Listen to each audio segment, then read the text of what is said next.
Yeah, you tuned into the right place. Welcome to the rain. Golden Queuing. H 2.0. Yeah. Yeah. You're looking for a diamond, found a treasure in the rough. Tired of all the noise, cause you finally had enough. I'm here to build a movement on a mission for the nation. Dropping gems of knowledge, killing all the hesitation. We fighting for the truth, yeah, we fighting for what's right. Building unity and shining up a brand new light. It's a variety channel, but the vision's crystal clear. Pushing us all forward, conquering the doubt and fear. Welcome to the Queendom, H 2.0 on your screen, where the content's real and smart and funny in between. This is more than just a stream, it's a platform for the change. Time to elevate the game and rearrange. If you're ready for a vibe that you can feel and trust, joining in the movement is a definite must. This ain't just another channel talking smack behind the screen. It's a spotlight for the creators, building up a better scene. Spreading radical love, that's the message in the code.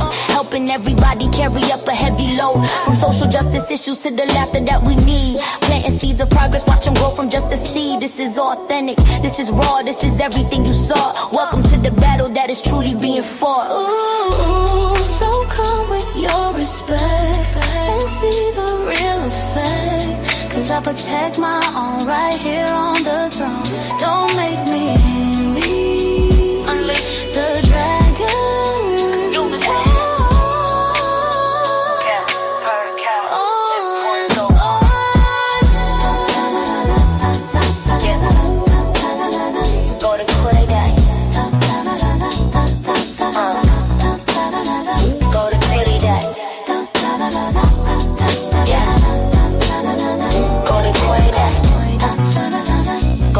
Subscribe, ring that notification bell. Yeah, you don't wanna miss a thing. Welcome to the family. Yeah.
Hey y'all, what's up?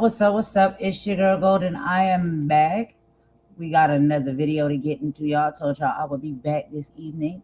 And so I got a few things we're going to discuss. And of course, we're getting back into our political sector, y'all. We got to talk about a few more things that I seen come across the timeline that we really need to go over, okay? So right now it is about 8:30 p.m. and it is cold outside and there's snow outside. We're on the Eastern time, the United States and the Carolinas. I hope you guys are having a good morning, afternoon, evening, or night, in whatever respectful time zone y'all are in.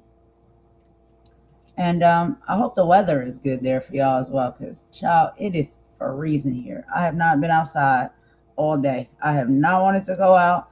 There is snow out there, and my son is excited because he wants to go out and play, child. But I was like, yeah, I don't think we'll be going out there today. Now, tomorrow is supposed to be a little bit warmer, so we'll probably go out or whatnot tomorrow, and I'll let him play in the snow. This will be his first year experiencing snow. So I do want to take him out so he can have that experience, but it's cold. I'm not excited about it. But anyway, y'all, we got a few things to get into. So we'll be talking about on tonight's docket some things going on with the FBI Director Kash Patel. Okay, and he is saying basically that the FBI had probable cause for the Georgia election probe. We'll be listening to a news report about that from Fox News. We also are going to be getting into Erika Kirk. She's panicking after a leak exposes her real agenda all along. We'll be listening to some of that from the Lauren Peritra show. We also are going to be getting into Trump and how basically he has lost the MAGA Bro podcasters, and now they think he's disgusting. So we're going to let our girls from I've Had It talk to us a little bit about that. And then we're also going to hear a report from MS Now, coming from Donald Trump's niece, who is speaking on Trump and saying that he can't let anything go that paints him as a loser, basically telling us a little bit more about his characteristic traits, his personality, and why he is the way he is and moves and operates the way he does. Of course, she would know, a close family member that has spoken out over the years against him and about him for his nasty work. Okay, so we are going to go ahead and get into that in just a moment. But real quick, we're going to take a song break because I just have to reset one setting real quick on the StreamYard. So let me go ahead and play this song for y'all while I reset that. And we're going to get into our first video about Kash Patel. I will be right back, guys. I do apologize for the technical difficulties.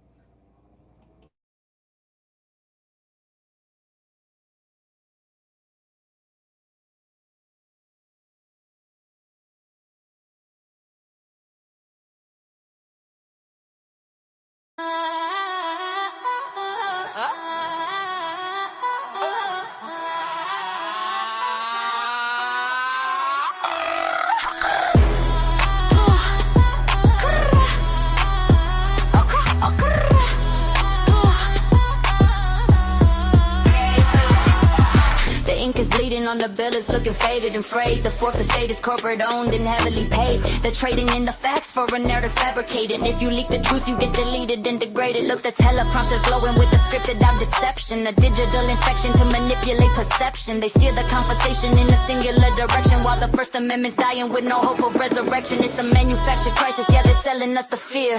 Whispering the lies until it's all the people here. They call it fact-checking just to keep the vision blurry while they bury every whistleblower in a frantic hurry.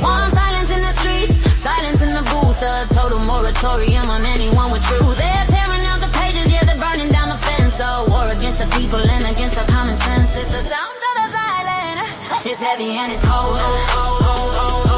It's the sound of the silence. It's heavy and it's cold. Check the independent outlets, yeah, they're catching all the heat. The ones who skip the press release and actually hit the beat. But the algorithms weaponize, the reach is getting throttled. The spirit of the journalist is suffocated bottle. They shadow ban the brave and they platform the fake. It's a psychological game with the highest of stakes. If you don't toe the line, then they label you a threat. Putting filters on your mouth like a suffocating net. They claim they're stopping harm, but they're only stopping thought. Democracy is auctioned and the airwaves have been bought. The gatekeepers are frantic, they're losing their control. So they're trying to put a padlock on the collective soul. They're cutting the wires, they're pulling the plugs, treating the seekers of truth like the thugs. From the boardrooms to the courtrooms, the pressure is rising. The death of the discourse of what they're devising. The spark in the dark is a beautiful thing. Let the bells of the rebels and dissidents ring.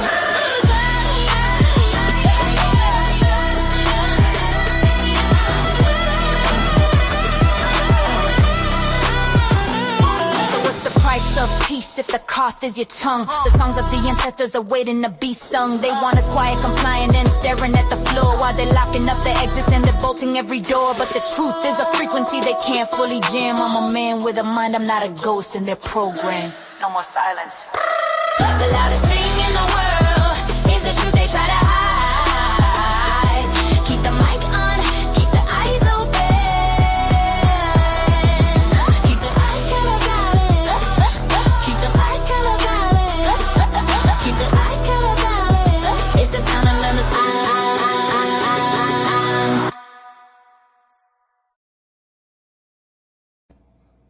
All right, y'all. I am back. I am so sorry. I apologize about that. We're gonna go ahead and get right into the reports, y'all.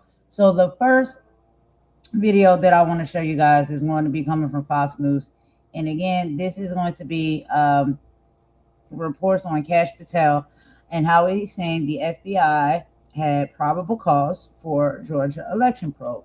Let me give y'all a synopsis of what exactly is going to be discussed. And so FBI Director Kash Patel officially confirmed that the Bureau executed a search warrant at the Fulton County Election Hub. They hauled away over 700 boxes of 2020 ballots and tabulator tapes. Now, Patel isn't backing down. He just stated that the FBI has probable cause to believe that the federal records laws were violated. He's pointing to Section 20701 of the Civil Rights Act, claiming that the election officials failed to properly preserve registration records. But here's the kicker. The 2020 election was over 5 years ago. Democrats are calling this retributive law enforcement, but Patel insists that it's about cleaning up the system before the 2026 midterms. Is this a legitimate investigation, or is this a tactical move to seize control over Georgia's vote? We also going to be getting into, like I said, Erika Kirk panicking over these leaks. So we'll have to talk about it.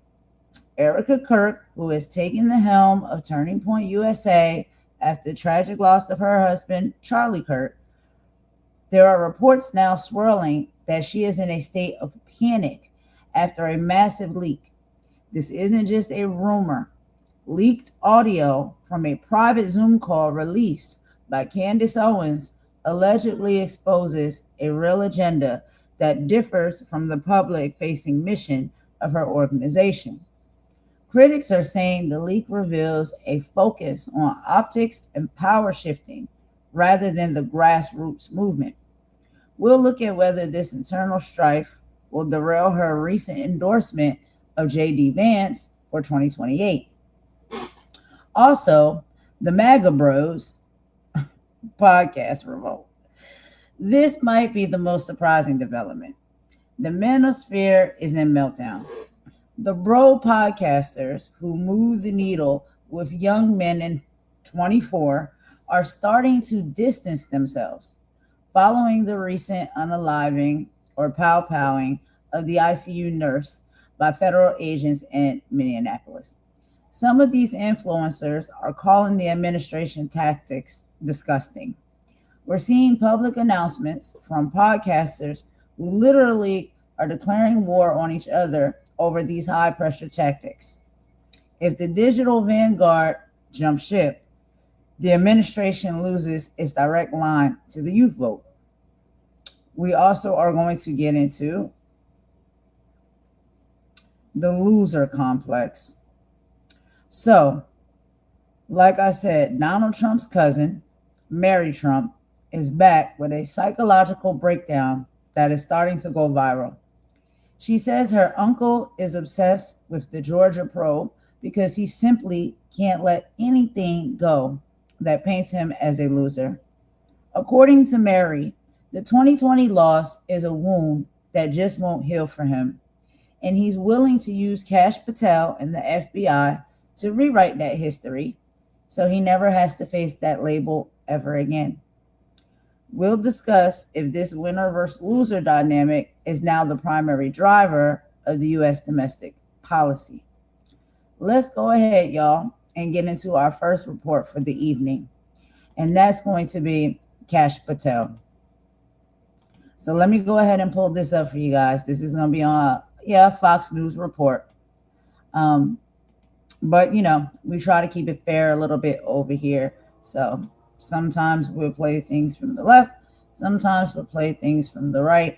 I think we have to have that balance sometimes when it comes to reporting on these type of political topics.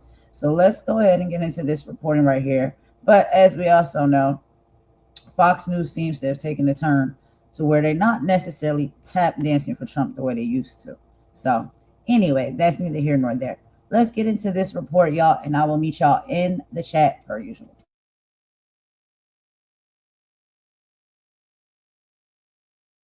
FBI director. He's now leading the federal investigation into the fatal shooting of Alex Preddy. It's actually, I should note, HSI, and FBI is in charge of the physical evidence, which they have custody of. We spoke with FBI Director Kash Patel about this and a whole lot more, like a decline in homicides. And get this, mass shootings and school shootings across the country. Now, the controversy about the Biden's FBI Arctic Frost, that's in there too, and a trophy that this team awarded themselves. Plus, the new probe into the election offices in Georgia that were searched this week. We taped this interview earlier in the week. Take a look.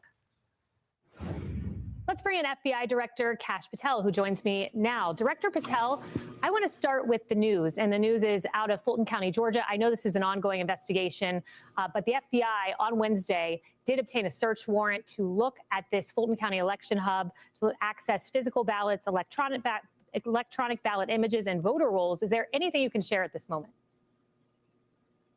Hey, Kaylee, it's great to be with you. Look, like any other investigation, the FBI follows the facts and the law, and President and the Attorney General have given us clear mandate to reduce crime in this country and investigate anything that rises to the level of probable cause. And what we did, the FBI, with our partners at the Department of Justice, the AG, let out on an extensive effort to conduct interviews and an investigation, which led us to a probable cause to be delivered to a judge who found probable cause for us to execute that search warrant, which you saw and the nation saw yesterday. And what we did was what we do in any other investigation. We went in there, we followed the rules of the search warrant. The FBI and the DOJ went in and collected numerous pieces of evidence that the judge authorized us to collect. And what we're going to do next is go through the voluminous amounts of information collected and continue our investigation. At this point, there's not much more I can say publicly because we have to go through a lot more material, but it was predicated upon a finding of probable cause by a judge in Georgia. Well, we'll continue to follow it. I want to move to the fraud that we have seen in Minnesota. Saturday in America has been all over this. Interviewed David Hoke multiple times, who's in that Nick Shirley video that drew the nation's attention to fraud in Minnesota. How long has the FBI under President Trump been on this? With President Trump's leadership, he's been on this since day one. And let me rewind you back to the spring or summer of last year where I was on the ground in Minnesota myself. And I know you and your viewers care, as we do, deeply about protecting our children. And the first place we started, the FBI that is what we call with this program, Feeding Our Futures. And we discovered a monumental fraud in Minnesota where individuals in the community and outside the community were fleecing the government for hundreds of millions of dollars. And last summer, we arrested, with our partners at DOJ, 75 individuals pursuant to federal indictments. So that was some of the work that catapulted us into this large-scale fraud investigation that has now captured the nation. And we have not stopped. We've been there since day one, and we're going to continue until we meet it all out. And we've surged resources in Minnesota to make sure that no one swipes money from children or any other American, and no government official, if any participated in this, will be apprehended. Did your predecessor, we know Chris Wray of the Biden administration, was he looking into this? I can't speak for my predecessor. I can just tell you the work we've done under President Trump, which is historic levels of reduction in crime across the country. And that includes fraud, not just in Minnesota, but around the country. And it includes heavily investigating and following public corruption for those in elected office that break the law to rob America of their taxpayer dollars. I want you to listen to this for a moment. This is Governor Tim Walz. He has said, that he was cheated. He has admitted that fraud took place, but he's trying to have it both ways. This is him on, I guess, what they call MS Now. Listen to this. You mentioned this fraud investigation, the reason that they're here. Is there anything you think, when you look back, you could have done differently to prevent them from showing up and doing what they're doing here? No, they were coming anyway. It was all make-believe that we've been at it. Every state had this. I mean, what we're seeing in Minnesota seems unique, or is it make-believe and this is happening in Bring out Goliath!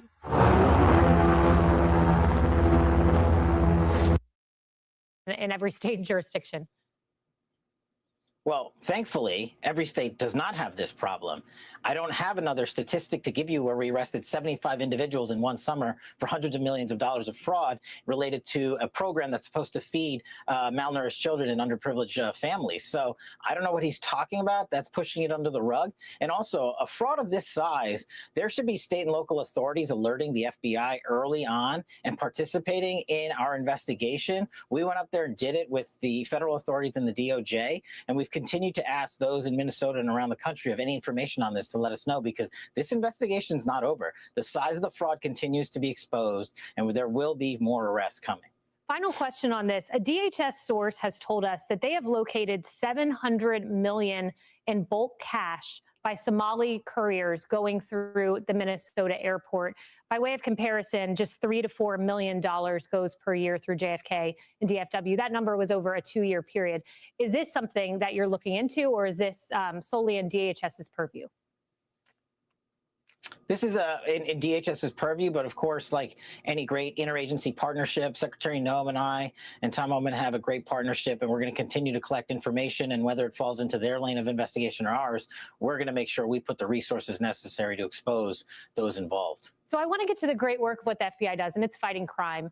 And by all means, you have been a resounding success. Homicides down to the lowest rate since 1900. Never thought I would see this when I was in Administration 1, the summer of love, they called it. And now look at these numbers. Mass shootings down to the lowest point in 20 years. I found out today, school shootings, the lowest point in 5 years. And as a mother, I'm very grateful to the work you guys have done here. I found this headline, New York City. There was supposed to be a school shooting. A young man posted on Instagram that he was going to shoot up a school. Within 2 hours, the FBI was in that New York City school, located a weapon in his backpack, and neutralized the threat. What do you credit to bringing down school shootings, something that has befuddled both the right and the left, but clearly not befuddled the Kash Patel FBI? Well, the credit belongs to President Trump for backing law enforcement and giving us the resources and saying we're going to protect our children. You're right. It was a great effort in New York with the FBI and the NYPD and our private sector partners, who are also very important to giving us tips and information about it. And yes, we thwarted it there in New York. Similarly, we did the same thing in Indiana and in Texas. And thankfully, we were able to thwart these school shootings before they happened. And the FBI remains very vigilant in our tip lines. We've had 1,600 tips related to school shootings and possible school shootings last year alone, and we were able to work with our state and local partners. That's the key, Kaylee. We go out there with the FBI, we get with the cops on the ground and our interagency and DOJ partners and say, we are going to prevent this at all costs. And one of the things that we are doing is highlighting the work we've done to protect our children. Just this past year alone, under President Trump's leadership, we have found and identified 6,000 missing kids. That's up 22%. We have arrested, the FBI, 1,700 child predators. That's up 10%. And the following is maybe some of the most impressive work the FBI is doing. You are very familiar with the nihilistic, violent extremist community online, preying on our kids, forcing them to maim and mutilate themselves, and even sometimes commit suicide. We are up 490% in the number of FBI arrests for the NVE.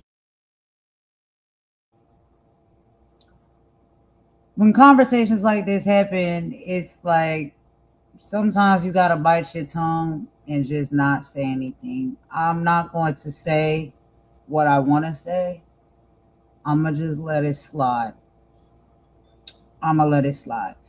But anyway, let's keep going, y'all. Community, and specifically that 764 network that targets our children, we're up over 30% in arrests related to the 764 network. Wow. And the credit goes to the interagency and the men and women in the FBI working together with DOJ to bring these perpetrators to justice. Wow, that's impressive. And as someone who, routinely covers these school shootings on Outnumbered every day at noon, and they continue to come, I want to thank you. That's a great service to our nation. I know we only have a few moments, but just two other things I want to get to quickly. You discovered a trophy there at the FBI. Arctic Frost was the operation under Biden that targeted Republicans. This trophy is so bizarre to me. The picture's up on the screen. It says AF Arctic Frost. They seem to be celebrating things with insignias. What is this that you found? All this trophy shows is that the prior administration under Biden fully weaponized the system of justice. You know, you and I know all too well about Russiagate. And this FBI under President Trump exposed Arctic Frost, which was the improper and, if not unlawful, surveillance of members of Congress and other people. And the folks that were in the FBI, and let me make one thing clear, these people are no longer here. They've been terminated. We found them, we exposed them, and we got rid of them. Instead of focusing on violent crime and protecting our children and protecting our national security, they were too busy making trophies. So we felt it appropriate to show literally what the Biden administration's FBI was doing versus the Trump. They're making trophies, and we're safeguarding our kids and our future.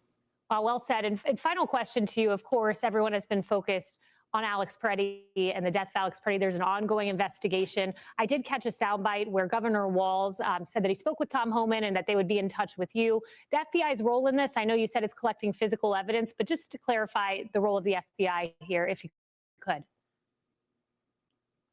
Yeah, sure. Like any other shooting in any other volatile situation, we're working with our Department of Homeland Security partners because those involved in the shooting were HSI officials. So we're collecting information and we continue to follow the facts. And we'll continue as the FBI to lead any investigation where the facts predicate opening of criminal cases. And we're going to do that in conjunction with our Department of Justice partners. That's why the Attorney General was on the ground there this week, and the Deputy Attorney General and I were on the ground in Minnesota just last week or the week before. And we'll go wherever the facts lead us. We will hold everyone accountable. Director Patel, thank you.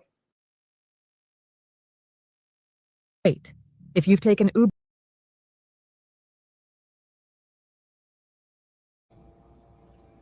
All right, y'all. So that was just a brief report there, you know, from Kash Patel, as we could hear. I can't say too much, right? I can't really say everything that I want to say. But I want to show y'all another video really quick, okay? Give me just a second to get this one up on the screen for y'all. I want you to just see, like, there's definitely a difference sometimes in what is being talked about and how it is being talked about on different platforms. But, you know, I'm trying to keep it fair. So we know we listen to Fox. Certain things come from Fox, and it's like, it can be very questionable, but I want y'all to hear this other report. So let me get this one up on the screen for y'all. Give me just a second. Hold on.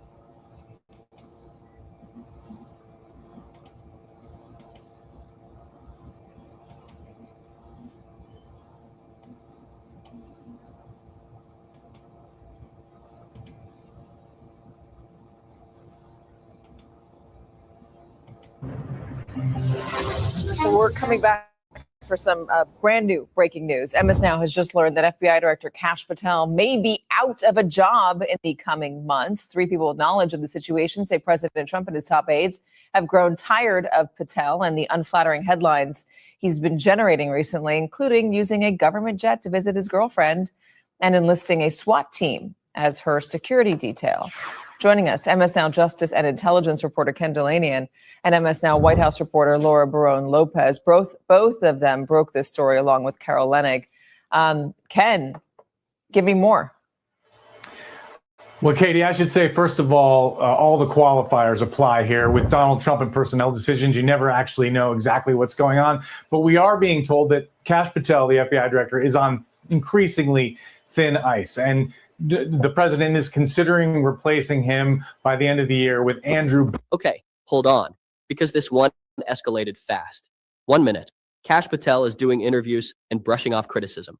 The next, you've got multiple reporters saying the White House is quietly losing patience, Congress openly challenging his explanations, and federal judges pushing back in a way that makes people inside Washington noticeably uncomfortable. And when judges start doing that, it usually means something deeper is going on. Let's start with the part most people gloss over. This isn't just about bad optics or awkward headlines. This is about trust, credibility, and whether the FBI director is telling Congress the full truth about why some of the most sensitive documents in recent history are still locked away. According to reporting from NBC News, Free people familiar with the situation say President Donald Trump and senior aides are increasingly frustrated with Patel. Not furious, not panicking, but tired. And in Trump world, that's often worse. The frustration isn't just political. It's personal, practical, and reputational. The complaints range from headline-grabbing behavior, like using a government jet to visit his girlfriend and arranging a SWAT-style security detail for her, to something far more serious. Patel repeatedly getting ahead of investigations on social media, tweeting details before the rest of the government had signed off. That includes commentary tied to the Michigan terrorism case and the aftermath of the Charlie Kirk assassination attempt, moments where federal officials typically move with extreme caution. Behind the scenes, Justice Department leadership has reportedly been irritated for a while. Pam Bondi, Todd Blanche, people who don't usually air disagreements in public. They've denied tensions outright when asked, but according to reporters, that denial hasn't stopped the annoyance from building. And now, sources say the White House is starting to feel it. The former Attorney General of Missouri, who is acting now as co-deputy FBI director, along with Dan Bongino. And it's for all the reasons that you just said and others. The use of taxpayer resources, the flying his girlfriend around on the FBI, related to the Charlie Kirk assassination and other investigations, that terrorist attack in Michigan where Patel got out in front of the investigation and tweeted about the arrests before the rest of the government was ready for that to happen. So Pam Bondi and Todd Blanche of the Justice Department have been annoyed with Patel for a long time, although they've publicly denied it when others have reported it. And now it's increasingly clear that the White House is as well. Now, our reporting this may actually enhance his job security, right? So it's hard to know exactly what's going to happen, but that is the reporting at this hour, Katie. Yeah, no, we have seen situations where when it comes out that somebody is being considered for removal in order to prove that Here's where things get interesting. The name being floated as a possible replacement isn't random. Andrew Bailey, the former Missouri Attorney General and now acting co-deputy FBI director alongside Dan Bongino, is someone Trump allies see as steadier, quieter, and far less likely to generate the kind of headlines Patel keeps attracting. That doesn't mean Patel is gone tomorrow. With Trump, personnel decisions can flip overnight. But it does mean Patel is on thinner ice than he's been at any point since taking the job. And all of that is happening while Congress is breathing down his neck over one issue that simply will not go away: the Epstein files. This is where the story shifts from political drama to legal tension. Back in November 2025, President Trump signed the Epstein Files Transparency Act into law. The language was straightforward. The Department of Justice and the FBI were required to release all Epstein-related records within 30 days. Not selectively, not eventually. Within 30 days. When that deadline passed, what actually happened was underwhelming. The DOJ released a small batch of documents, heavily redacted. Less than 1% of the total material made public. The vast majority stayed sealed. Members of Congress noticed immediately, and they started asking questions. Kash Patel's answer was consistent. He told lawmakers that court orders prevented him from releasing the files. Judges, he said, had ordered the records to remain confidential. His hands were tied. That explanation might sound reasonable until you look closer. Because federal judges themselves haven't, not the courts, is the logical entity responsible for releasing these records. Other judges echoed the same point. There is no blanket court order preventing disclosure. Some documents may have specific restrictions. That's normal, but those narrow limits don't apply to the entire archive. Here's the part most people miss. When Patel tells Congress that court orders block release, he's either misunderstanding those orders or expanding them far beyond what they actually say. And that distinction matters a lot, legally and politically. Congress noticed too.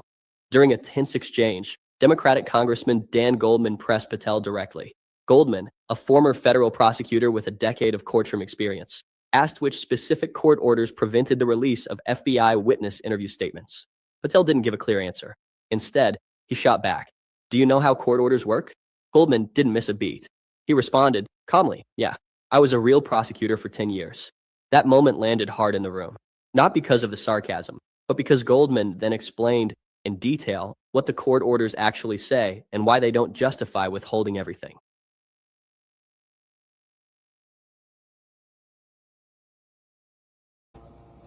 All right, so I just wanted y'all to hear a little bit of that before we get into the next video. Now, the next video I'm going to let y'all listen to is going to be from our girls over on I've Had It podcast. And they're going to be talking about how the MAGA Bros podcasters basically are now turning against Donald Trump and calling him disgusting. Okay, so all of this stuff ties in because this information is all pouring out at the same time. And all of these people have been in cahoots together, working together as a team. They now all are scraping and scrounging and basically going against one another to save each other's tails. So let's go ahead and get into this next video, y'all, and listen to this. You'll be surprised what you hear. So y'all get ready for it.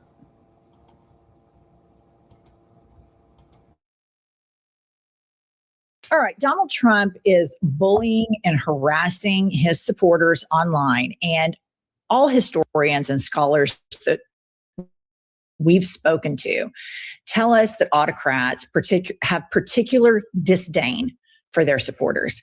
And here's case in point. Main post, this is insane. Trump PAC is threatening supporters with ICE raid if they don't donate. And so here's an email from Pudding Boy, whose brain is totally cooked. I reached out last week about my citizens only survey.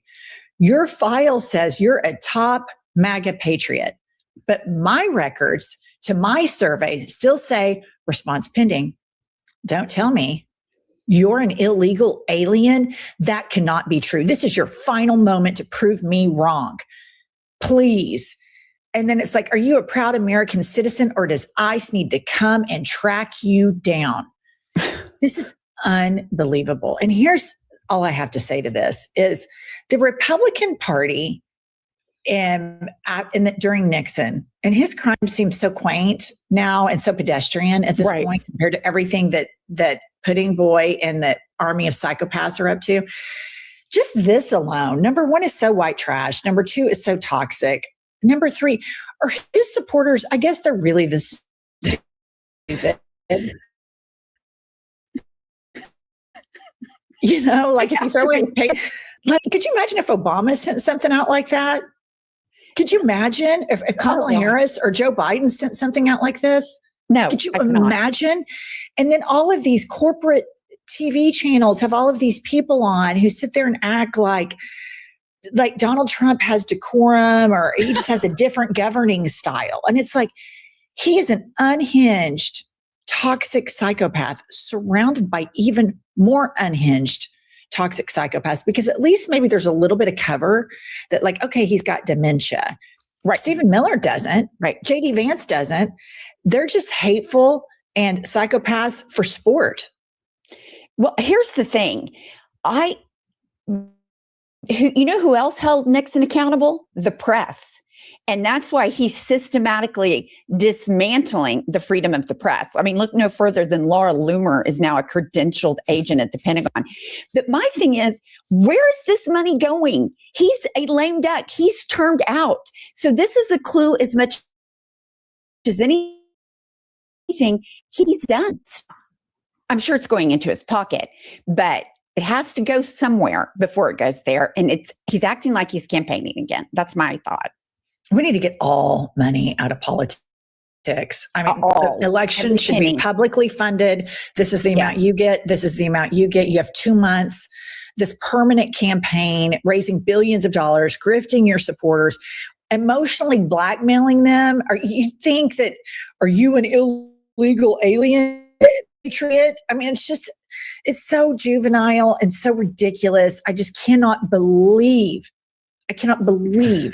that we have to get on this and talk about this, that we have to get on our YouTube channel and talk about him sending these toxic emails to his supporters. And you know what? I bet a bunch of people donated. It's just insane. I'm not an illegal alien. I don't want him to think I'm an illegal alien. All right. And so obviously a lot of people are late to the party on this. A lot of people during the last presidential campaign got intoxicated by Trump's campaign. They got intoxicated by the fight photo, which I'm now going to go on the permanent record. I think he totally staged the assassination. I've watched it.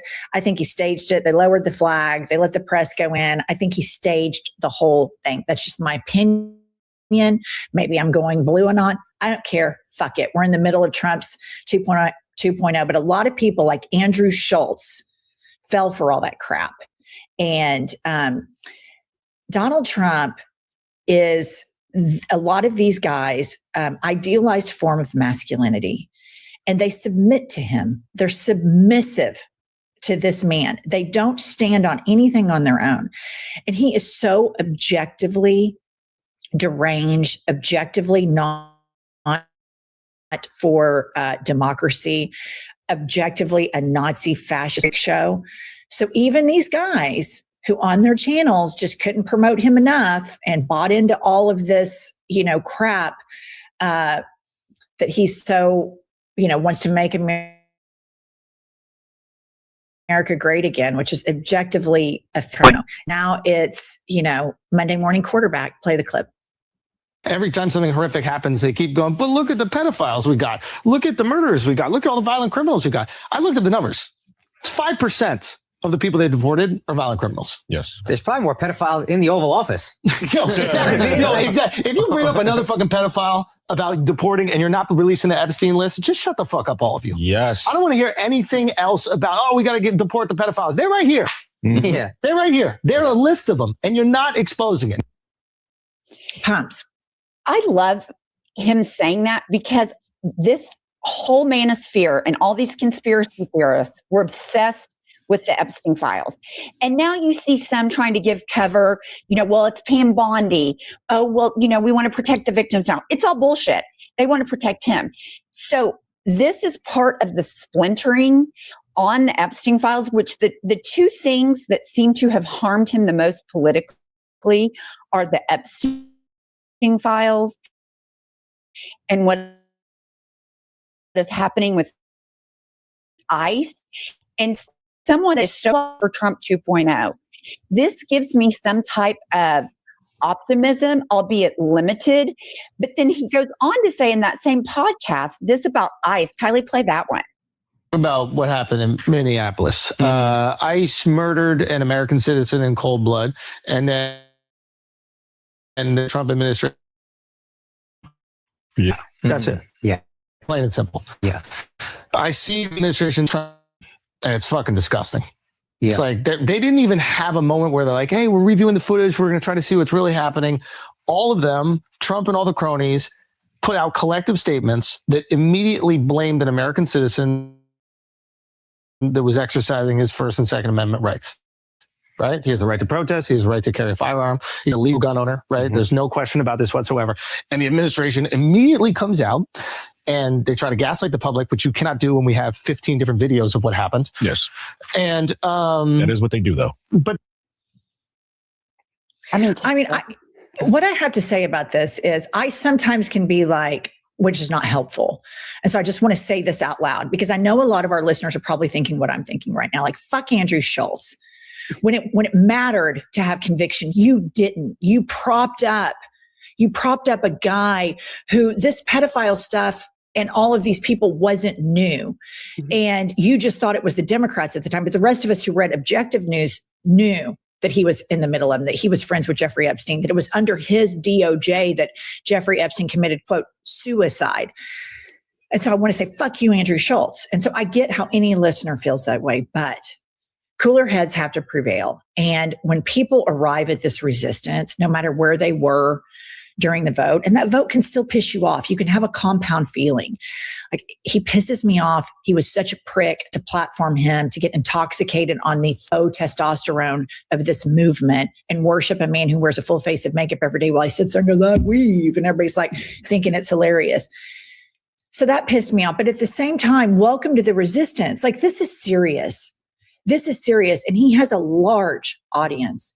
And he made perfect sense there. Mm-hmm. Everything he said made perfect sense. And so the petty person in me wants to browbeat him for all the fuckery while Kamala was running against him and he couldn't see how qualified she was and what a better choice she would have been, and just leaned into the misogyny and propped up this criminal dictator that wears a full face of makeup every day. And it still fucking pisses me off just saying it right there. but he's here now. And so as we move forward and these fissures explode all over the place, I have to put on my big girl panties and say, we agree now. Right. We agree today, because it's going to take people like Andrew Schultz to put this type of logic into people who get their news from podcasts only. So Andrew Schultz, welcome to the resistance. And the bravest thing you can do, my brother, is stand up for marginalized people and stand up for women, because this administration is cruel for sport, for absolute sport. And there's nothing masculine about that. I completely agree and think that's very well said. I probably don't agree with Andrew Schultz on anything, but I think when I see this, I think if even 100 of his listeners out of the millions, if even 100 change their mind, then that's going to flow to, maybe 5 people that each person knows. I mean, these cracks are starting small, but they will get big, and they need to get big. I totally agree. Okay, here is a post of a guy, MAGA guy, that's embarrassed by Trump. Pop this up. Eric Spracklin has the American flag in his bio, of course. I've never been more embarrassed to have been a Trump supporter for the last 10 years than I am right now. I lost countless friends and alienated myself socially in the process. Politics just ruled everything around me. I thought he was different. I really did. I was wrong. And this is the part that's going to be difficult for a lot of us, that we're screaming at the top of our lungs since 2015 about the dangers of this man, is being warm and welcoming when people realize they supported and were a part of a cult. And it's something that I need to work on personally, because I have so much rage and so much anger towards these people that they willfully suspend critical thinking. They willfully suspend. They play dipshit at the end of it. And this Republican Party is supposed to have always been the party of individuality and the party of personal accountability. And yet here we're going to have a lot of people that don't want to be personally accountable for they willfully do not ever let them off the hook. They willfully suspend their moral code, and they willfully suspend their ability to critically think to support this. Now, here's the thing. This is our country, and I can't sit around if people get deprogrammed or people realize he's diabolical and they're like, fuck, I'm wrong. I was totally wrong about all of this. You guys were right. I cannot, and none of us can, take these I told you so victory laps. It's not helpful. It's not productive, albeit it's as tempting as all get out. It really is. But it's going to take all of us to get our country back. And if we can survive this, it's going to take years and years and years to rebuild the wreckage that he's done. But all right, y'all. So we hear a little bit of this conversation now.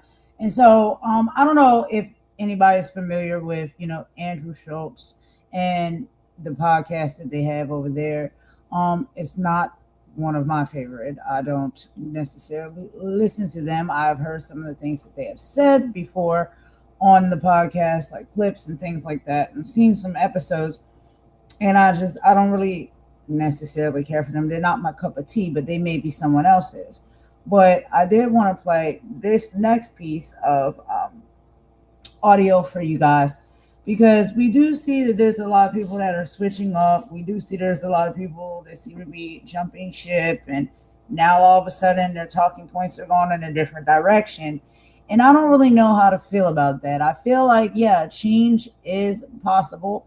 I think, we have heard the infamous MAGA Minaj say that people get to change their mind.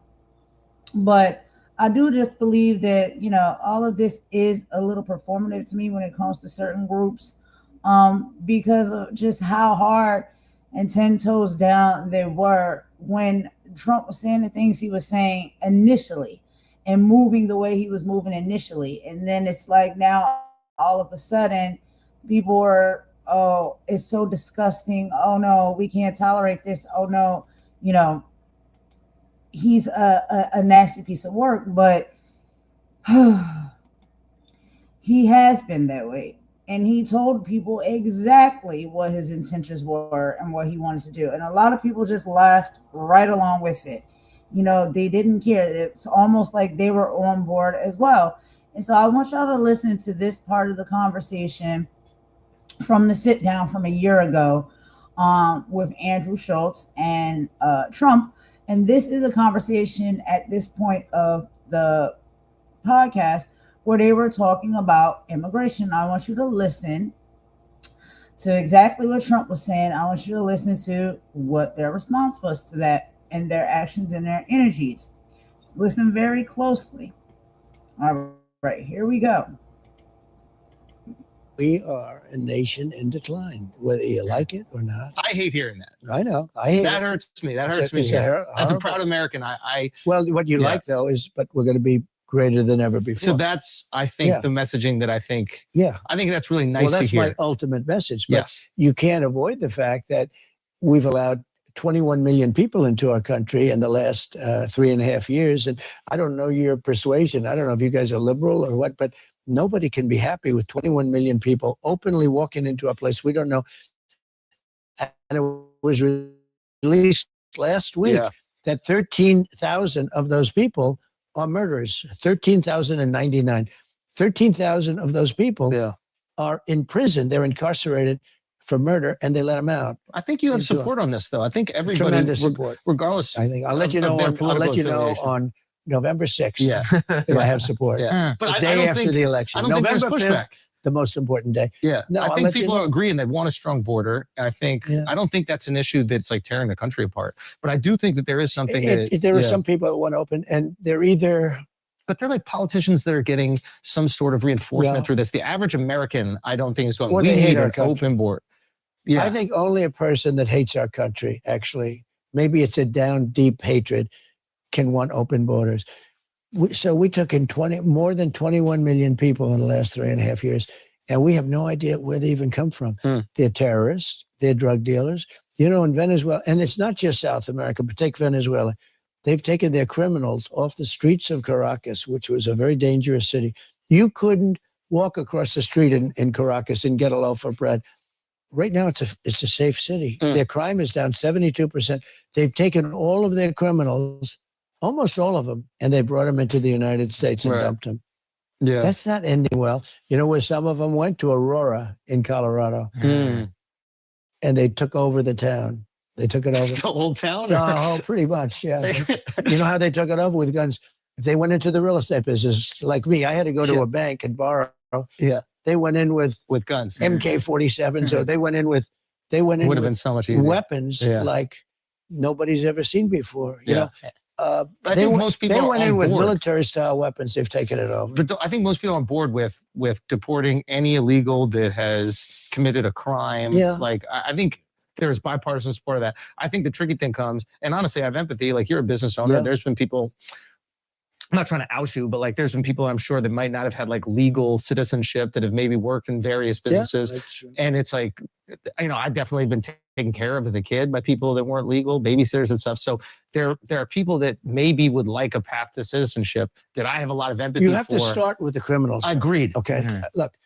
But maybe we can. It's very tough. Maybe we can open our hearts a little bit to the people who are trying to be, you know, good, hardworking Americans. And you know what's going to happen? You're going to be in the midst of this. Now, you know, Dwight Eisenhower was sort of a moderate, General Eisenhower. Did you know that they had 8% generals, president of the United States, 8% were generals, 92% were politicians, and then you had Trump. See, that's a weave. You know, we go off into. I like that. Because now I'm like, where are we weaving to? I'm into this. No, think of it, because we're talking about generals, and then you get back onto the general. There you because go. what I was going to say is that Eisenhower. I like the play-by-play for the week. No, it's good though, isn't it great? We're going to. We mention Eisenhower, and then I say he was a general, 8% generals, 92%, and now you go back. Okay, it's part of the weave. You know? Then you go back. No, you got to keep it all together. You got to be sharp. If you're not sharp, you're dead. Think of it. Think of it.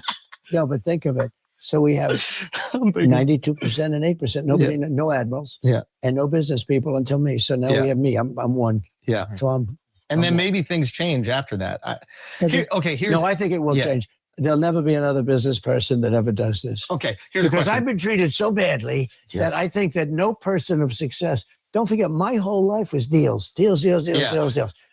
Most guys are stiffs. Yes. Like they'll run for office. There's no deal. There's no nothing. You can't get yourself in trouble much. Yeah. You can be a crooked politician, which some are. Yeah. But basically, I do so many deals. I do hundreds of thousands of pages of documents a year, you know, when I'm really in the mood, right? Yeah. And if they find one page, I got myself a problem politically. Yeah. Okay. Look at it. They went after me for years on taxes. Yeah. Years. Yeah. They went to the United States Supreme Court. I gave them tens of thousands of pages, and you never heard about it again. Well, that is what often happens, which is probably incredibly frustrating, which is lobbing an allegation. And then when it's proven to be false, they just move on. Oh, they don't even write about it. I called the New York Times on something. I was right. And they The said, Russian are thing you going to do? was wild. Yeah, Like- the Russian hoax. Yeah. Well, I'm suing Pulitzer. You don't know this. They got a Pulitzer Prize for their New York the Times, hoax? Washington wow. Post. Yeah, for the hoax.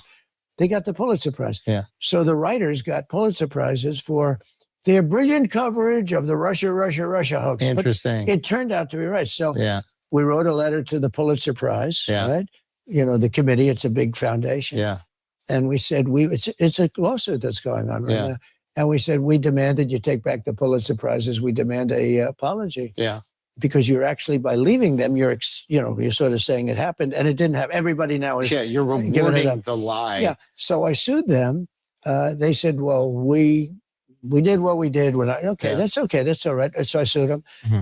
And they've got themselves a big problem now. Yeah. And this suit's moving along. And I think we're going to win that suit easily because they gave people Pulitzer Prizes that were wrong. Yeah. You know, Sorry, there's one thing I want to give you, a rumor I'd like to give you a chance to dispel, and then one question, if you have time, I'd like to ask selfishly. Rumor, the far left, I think, says this thing that, if Donald Trump wins, he's never going to cede power. Then they have some clip of you saying, just vote for me one time, you won't have to vote again. I don't believe this is true. I want to give you a chance to publicly say that's nonsense, just so you can publicly speak to any moderates out there. So what I said, Christians tend to vote at a very low percentage for some reason. And so do gun owners. Would you believe it? The NRA, gun owners tend not to vote. Maybe it's a rebellious thing. I don't know. Maybe. I said, look, our country's in big trouble, really big trouble with the border, with all the problems. We can solve the problem. But vote this one time. After that, we're not going to need it to. This is the most important election in the history of our country. Vote for this most important election. And then if you don't want to vote, we're going to have elections, but you don't have to vote because it's going to go along swimmingly. That's how I interpreted it. That's how they interpreted it too. Yes. They know what you you're got to saying. vote this time because we can't wait 4 years. Because you know what? In another 4 years, like we've just had with this clown that's a president, that's just a clown, a foolish man. Don't forget, he was a stupid man 25 years ago. He was never a smart man. He's run many times. Isn't it amazing? He's run many times, and he gets it when he's in serious decline. Okay. But anyway, so everybody knows that. Okay. And that's what I meant by it. Yeah. It means we got to fix it. Yeah. And then it's going to work beautifully. It's going to run beautiful. We're going to have elections every 2 years and every 4 years. It's going to be great. I just want to give you a chance to say that to And what was moderates. your second And if I thing? could ask one question. Everybody I speak to, every race, creed, whatever, they don't just like you, they love you. And I talk to people on both sides about your policies, and a lot of people that like your policies. The China tariff that's still in place right now is an example of policy that people love. I think sometimes what we love about you as comedians is you shoot from the hip. But then that gets twisted into this rhetoric that adds gasoline onto everything. So the one thing I would like, as I think a moderate person, is maybe if you get elected, would you be a little bit more mindful of how powerful your words are for better and for worse? I will. And I'm going to think of you every time. Let's go. I might actually vote. No, it's true. I understand that. Sometimes they say, could you be a little bit more? But you're doing a lot of things and you're solving a lot of problems. Yeah. I stopped wars that nobody will ever know about. They won't write about, but countries that were fighting each other and didn't affect us much, but they did business with us. I called up 2 countries that have fought for thousands of years, killing each other for years. And I said, you guys are at it again. I heard it was going to start up. I stopped it when I first came in. And I said, listen, here's the story. if you go to war with each other, I could give you the details, but I don't even want to bother because it's nice now. I said, you're not going to do any more business with the United States. I'm going to cut you off 100%. And if you do get through, I'm going to charge you 200% tariffs. You won't be able to survive. So work it out. Work it out. You know, it was a country that split and they've been fighting for years, the two halves. So that was, I think, like thousands. I get a call and I forget about it, but I had a rough call with them. And I said, I'm going to charge you tariffs and you're going to be cut off. No more business. And if they don't have the United States, it's a problem. Yeah. And we have to keep it that way. We have to keep our country strong so we can do this. I mean, if our country is weak, we don't have that. You know, if we keep getting weaker and weaker, which is happening, we're not going to let that happen. So I get a call 2 days later. Sir, we've worked it all out. Thank you very much. And I go about my business. I saved thousands of lives, hundreds of thousands of lives. They've been killing each other for years, for centuries. And I saved thousands of lives. And nobody writes about it. Many people don't even know that's the reason, you know, things are good. And I had it out with them. I said, you guys are crazy. You do that, no more doing business with the United States. You're cut off 100%. You're dead. You're not going to do 10 cents worth of business. And I even said the tariff thing, but the first was actually even more powerful. And that's it. I forget about it. I go about doing my business. 2 days later, I said, congratulations. So what, on what? So-and-so and so-and-so, they're not going to have a war. They made peace. I've done so many things like that. And none of them hit the news most cycle. Of them aren't. None of them are noticed. No, most of them aren't really known. You know, I've made countries do things for us because they were treating us unfairly. And I've gotten things for our country that nobody else, I really think nobody else could have done. But I enjoy doing it for our country. And you know, just to get back to where you originally started, I want to make America great again. I want to make it so great that people won't question it, so that people can say what you just said, that, no, it's great. I don't want to have a question. Why should I or anybody else say, no, it's not great anymore?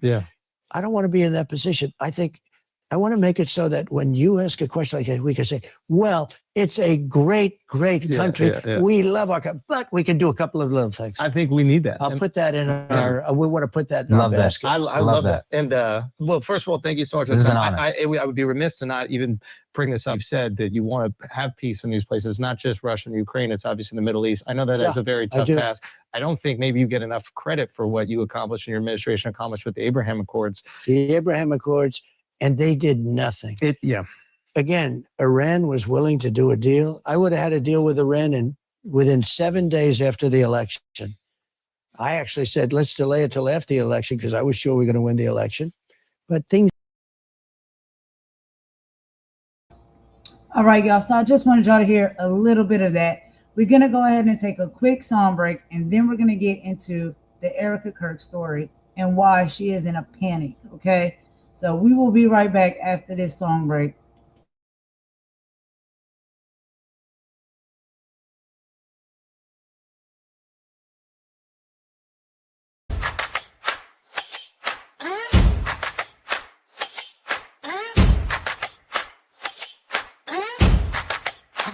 Yeah.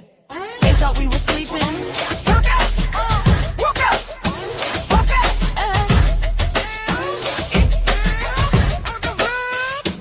Wake up! 1 week and Numa lost a fox in the DHS. She was playing checkers while we're dealing with this mess. Last credit in the street, nurse with illegal heat.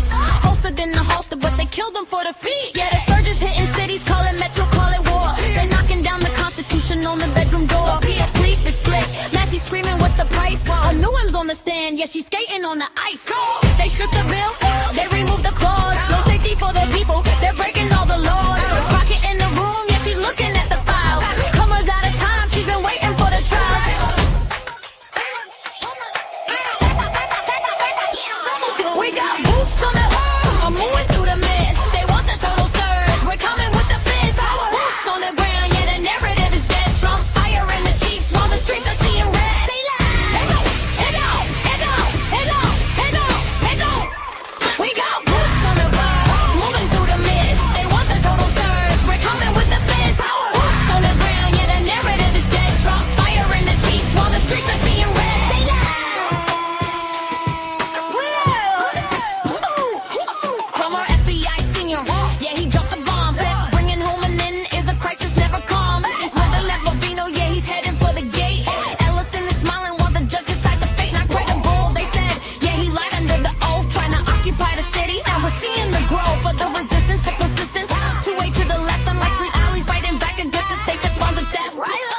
Listen close.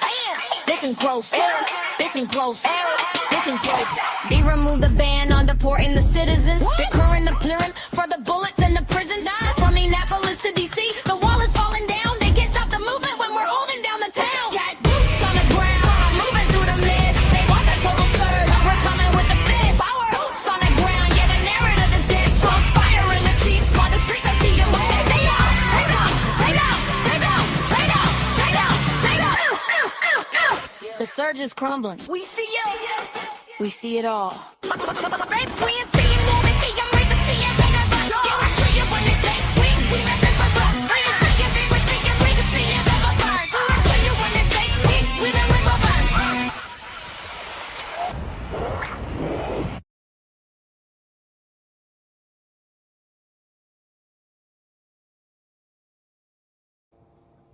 All right, y'all. So we just went ahead and took that quick little song break. Now we're about to get into our next video for the evening. So we're going to be playing the audio here.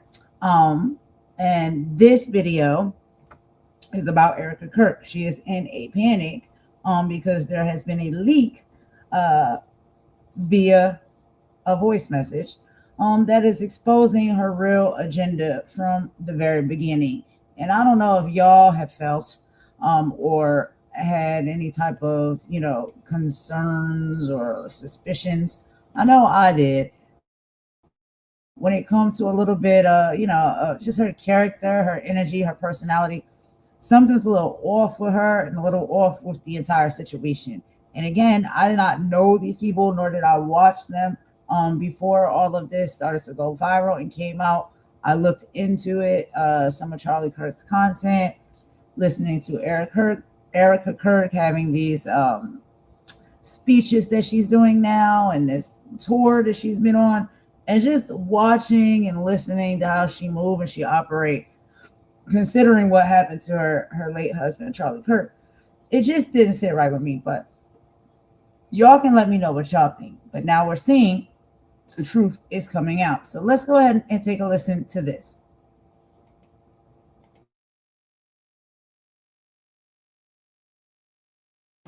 You know what? Fine. Candace Owens, a little unhinged, but she has a point. Wow.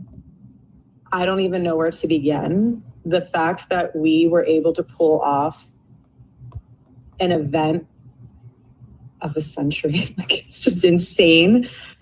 Everyone's talking about this leaked Zoom call about Erika Kirk giggling 11 days after her husband was brutally killed on a college campus. But I need you to focus on something specific, something that everyone's just glossing over amongst all this other riffraff and hoopla. And it's not just that she was upbeat and having a little giggle, it's what she was celebrating. And the thing she kept coming back to, the metric she was tracking in real time. And when you hear what this is, you're going to understand why everyone grieves or grifts differently. Doesn't cover it this time. And real quick, I'm Lauren Paritra. Please take a moment to subscribe. We currently still have a lead on Katie Miller, the woman married to Stephen Little Bitch Miller, the pale white nationalist from Santa Monica. She's married to him on purpose. And she's building a podcast on the backs of kidnapped children and immigrants. So consider every like, every share, every comment, every hype as an FU to Katie and Stephen Little Bitch Miller. So context, Charlie Kirk, the Turning Point USA founder, gets poo-pooed at an event September 10, 2025. A 22-year-old kills him. Look, Kirk was somebody I fundamentally disagreed with. He built this whole political movement founded on many deeply problematic beliefs. But getting shot while giving a talk is not something that anyone deserves, even somebody who I fundamentally disagree with. Political violence is not the answer, full stop. And 11 days later, his widow, Erika, gets on a Zoom call with her Turning Point USA staff. Candace Owens leaks the audio, and Erika opens it up like she's running a quarterly review, like it's an earnings call. Hi, everybody. I still love all these emoji Zoom things. Wow. I don't even know where to begin. the fact that we were able to pull off an event of a century, like it's just insane. We had over 275,000 people that attended, and stadium overflow, Westgate, insane. Event of the century? This is your husband's funeral. An event you pulled off? We had 275,000 people that attended in a stadium overflow. A stadium overflow? Most widows can't even get out of bed in 2 weeks. And Erika's over here calculating capacity metrics and like treating it like KPIs. And I'm thinking, okay, she's on something, or there's some serious compartmentalization going on. Some people just go on full autopilot. Everyone does respond to trauma differently, because feeling anything like what she should be feeling would shatter somebody. But then she says something that makes it clear that this isn't shock, that she's excited. I think we're at like over 200,000 for merch sales. Don't quote me on that, because I think it just keeps like bumping up like crazy. 200,000 for merch sales at her husband's funeral, at his memorial. Someone designed hoodies, someone approved them, and someone staffed these tables. I covered this a few weeks back, or maybe even a month or so back now. They had these merch items for sale within 24 hours. And she said, don't quote me on that, because I think it just keeps bumping up like crazy. Bumping? The merch is bumping at her husband's memorial? The sales are climbing so fast she can't find a final number, because the dashboard is still refreshing, I guess. Somebody set up real-time metrics that she's tracking. Someone monitored it during the memorial, and someone is feeding Erika Kirk these updates, and she's probably looking at a Google sheet somewhere. And someone on Twitter wrote, we all grieve differently. We all grieve in different ways. Some of us cry. Some of us want to be alone. Some of us want our friends nearby. And some of us want to gleefully tabulate how much money we made on merchandise with our dead beloved's name on it. It's all normal. Could you imagine? I just wanted to say a huge, huge, huge thank you to the events team, the development team, the graphic design team, the production team. It's just phenomenal. Their incredible work leading into the memorial. And honestly, a lot of the staff that worked on the memorial, they had 20-hour days for a week during the time of us grieving the loss of my husband. And honestly, I know several staff that didn't even sleep. The graphic design team, for their work on her husband's death branding, right now, somebody has a Charlie Kirk Memorial Service 2025 at the top of their portfolio. They led this visual identity. It's in their LinkedIn. They exceeded merch projections by 4,100%. And then here's the part that really threw me off. And I had to like hear this one back a couple times. She calls them, and I'm gonna show you Willa. She calls them breathing angels. She says directly, you guys are breathing angels for pulling 20-hour days during the time of us grieving. She worked them 20-hour days to organize a stadium funeral with a merch operation. Then she called their exhaustion like something to be celebrated. They're employees. They have health insurance and rent or a mortgage. What are they supposed to say? Sorry about the assassination, but I need a personal day? Erika wouldn't go with that.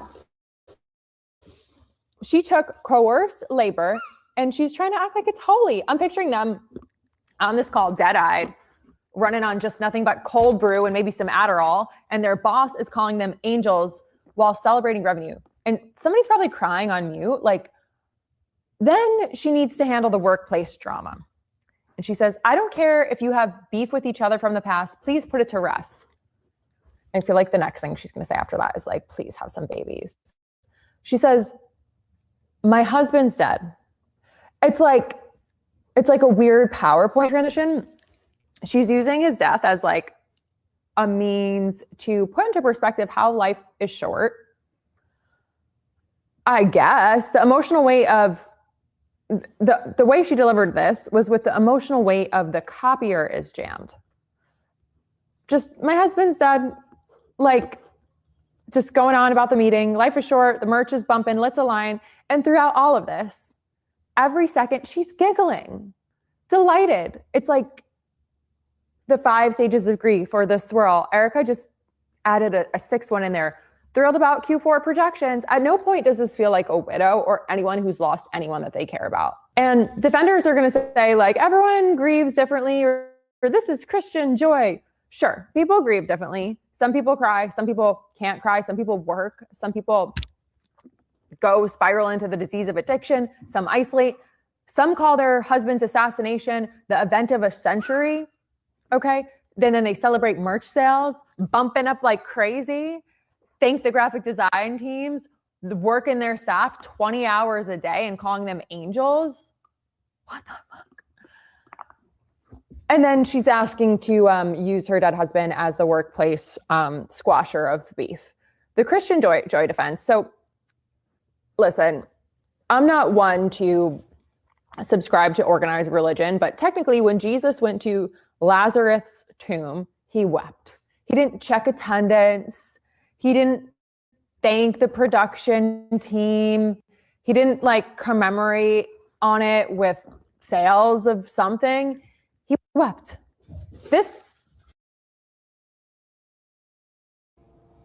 All right, y'all. So let's go ahead and get into this next audio.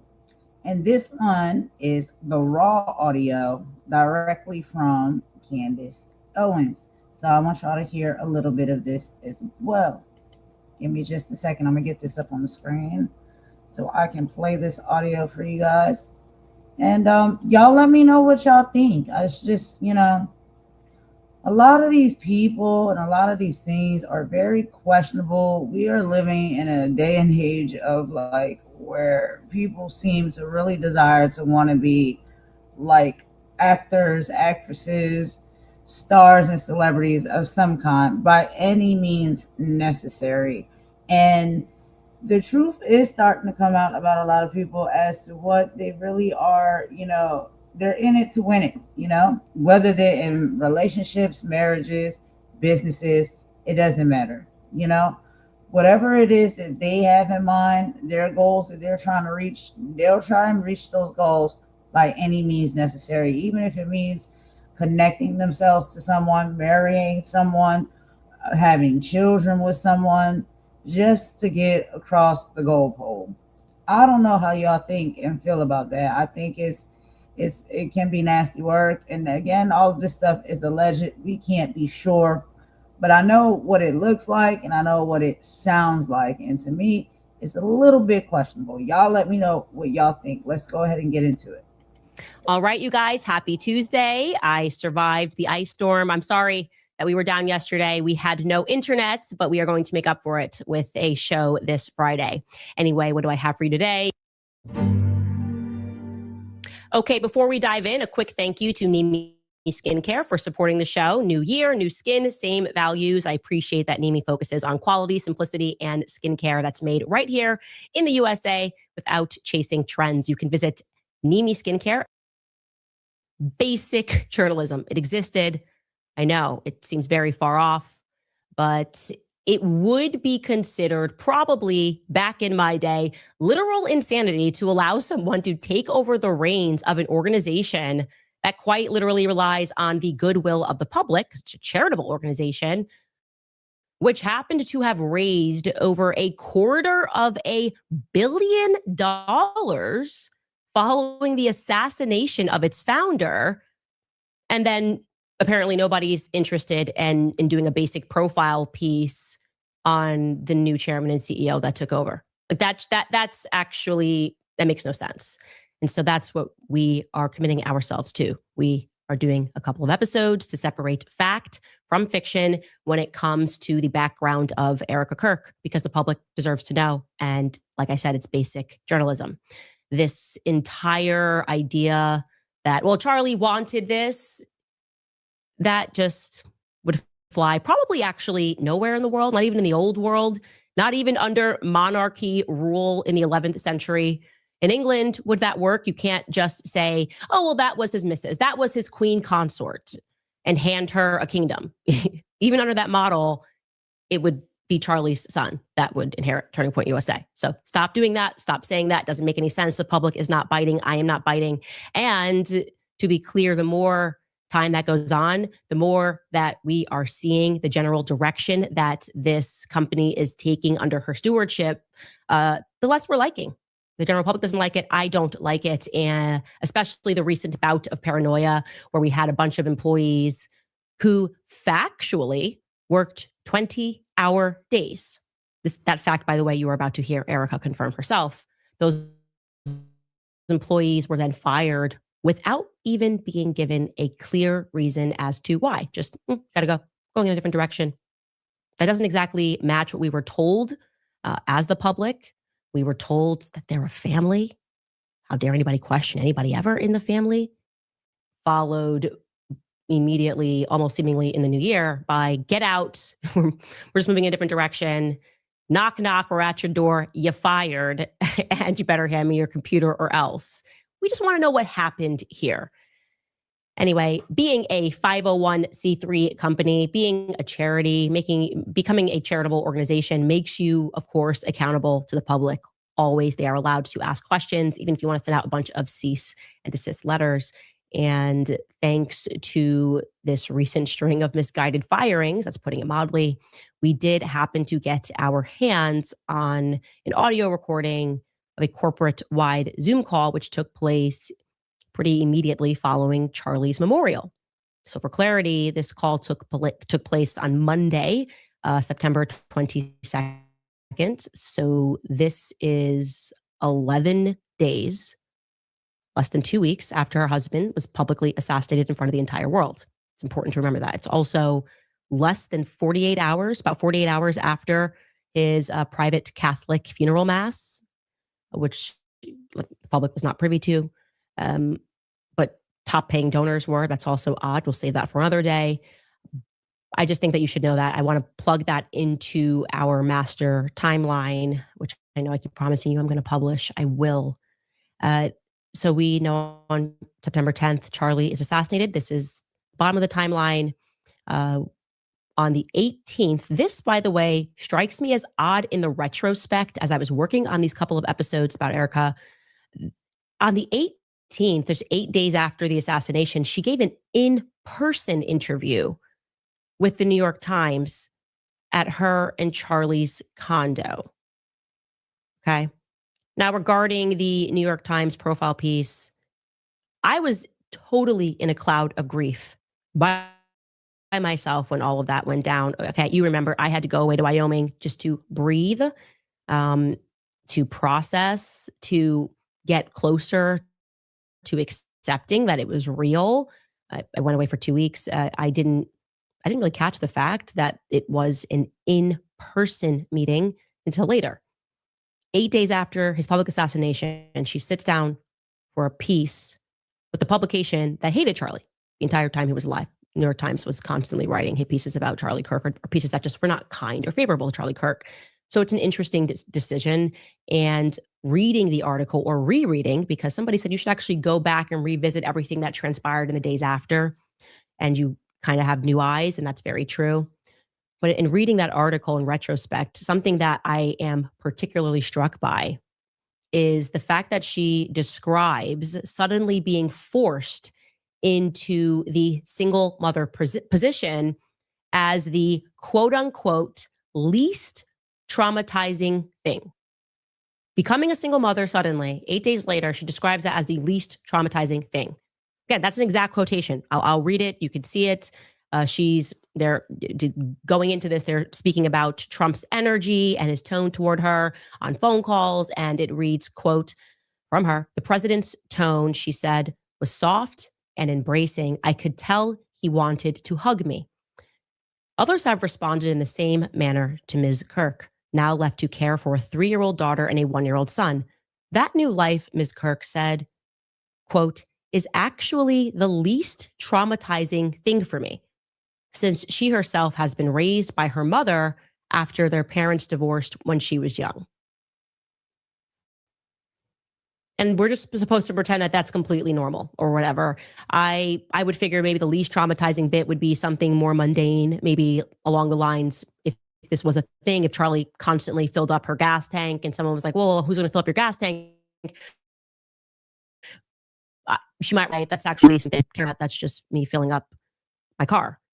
That would be like the least traumatizing thing. Becoming a single mother after your husband is horrifically assassinated, realizing that your children are going to grow up without a father who toured the world and spoke about the importance of fatherhood and relayed the statistics pertaining to the youth that grow up without their fathers in the home. I would describe that as very traumatizing. I think across the board, that's a traumatizing, not least thing, stretch of an imagination. Anyway, we are now in season 7, episode 4 of Everybody Grieves Differently, but that's weird. Now, getting to this corporate call again, can we just go back? If you want to throw in that schedule again? Sorry, yeah, okay, great. So we have this on the 10th, he's assassinated. On the 18th, is that in-person interview with New York Times. On the 20th, so we're not being choosy. We're not cutting this for drama.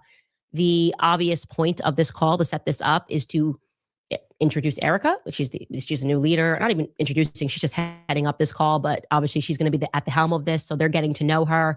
And she does begin the call by being thankful to the entire Turning Point USA team for their work at the memorial event. So let's take a listen. Hi, everybody. I still love all these emoji Zoom things. Wow.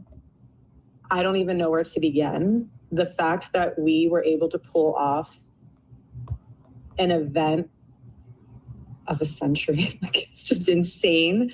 We had over 275,000 people that attended, and stadium overflow, Westgate, insane, you guys. And then you have, was it 100 million?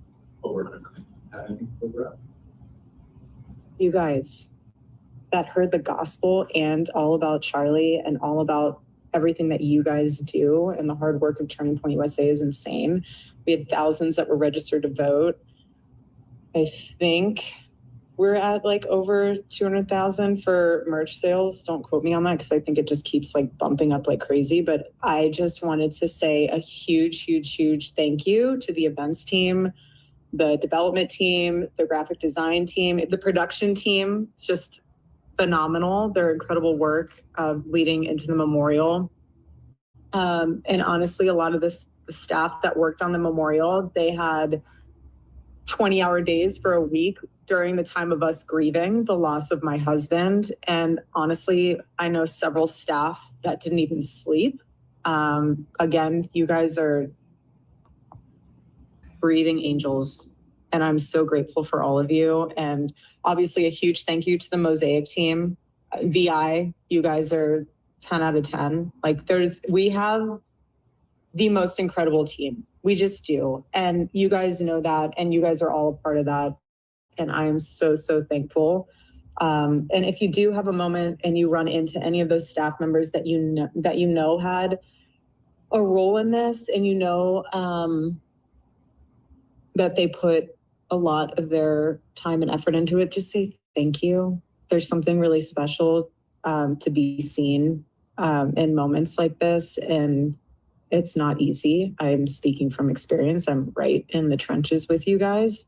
And so the fact that you just, a simple thank you.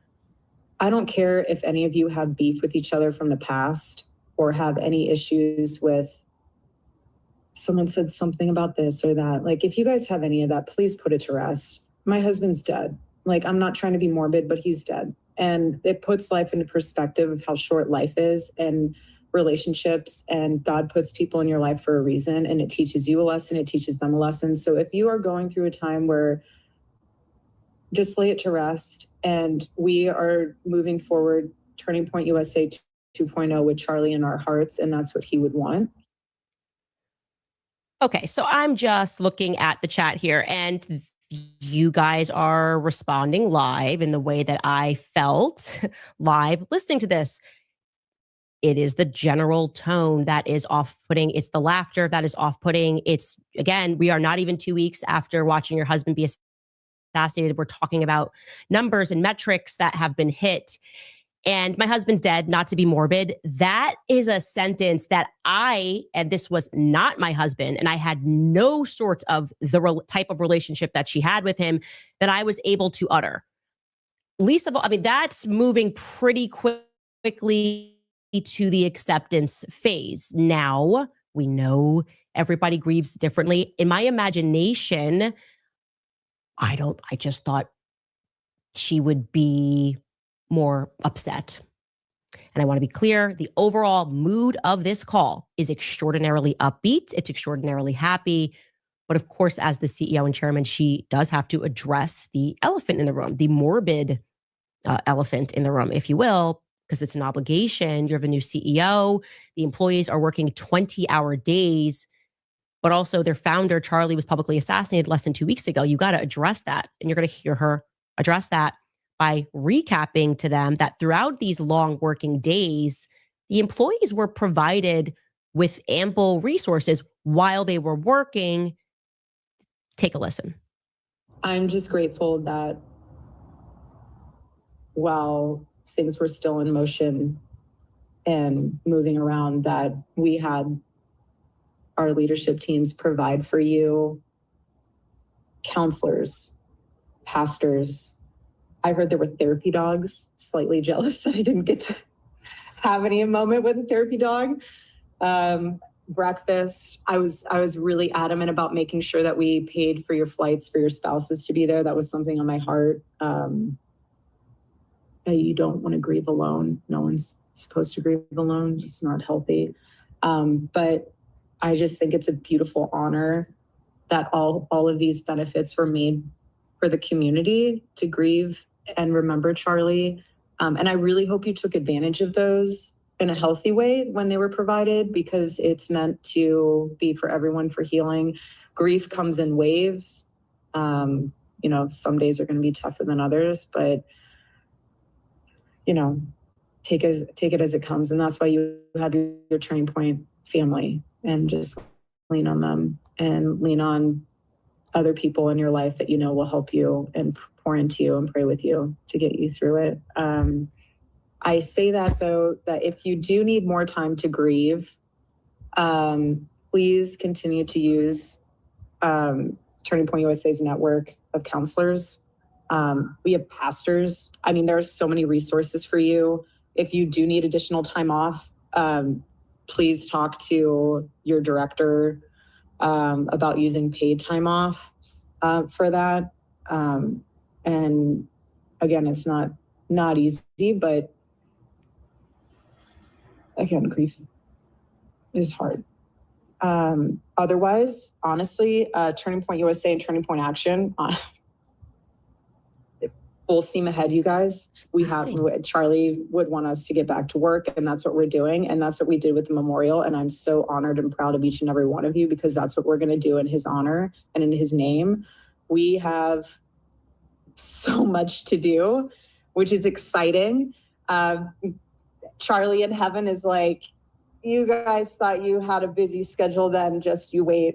And he's doing some awesome things with Jesus in heaven right now. But there's so much work to be done. I mean, since his assassination, we have 100,000 chapter requests.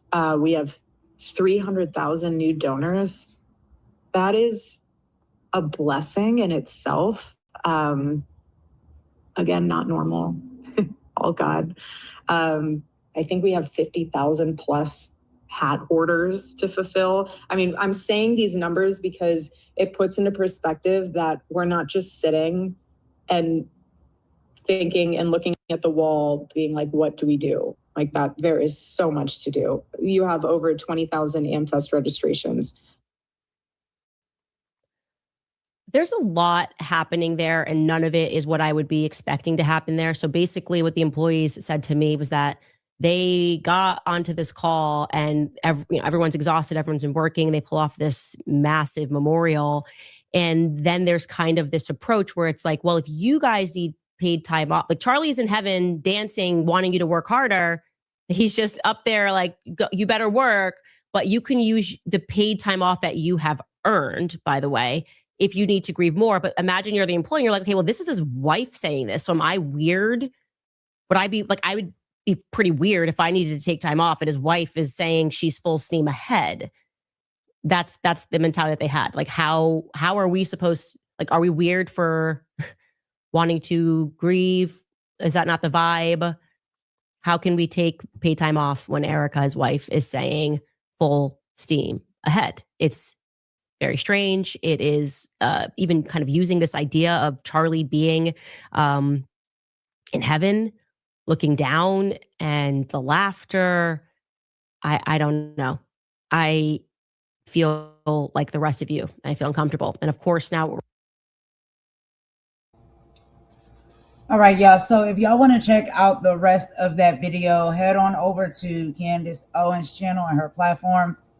You can listen to the whole audio from Erika Kirk and Candace Owens' talking points when it comes to that. But I just wanted to play a little bit of it.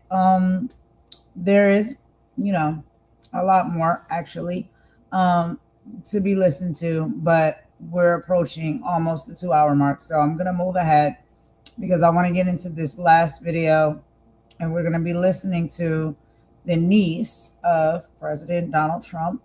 And she's going to be talking a bit about his personality traits and why he moves and acts like he operates. And basically from what I listened to, what she was saying is giving, what we typically have learned if you have been in experience with anyone, maybe that's a narcissist or anything like that. It gives a bit of that energy. And it's also, further explanation into, how we see him moving and operating, treating people, speaking to people, what he really cares about and what's important to him, and how he'll stop at nothing to have and obtain these things that he deems important to him. So after we take this quick song break, we will come back with that final video.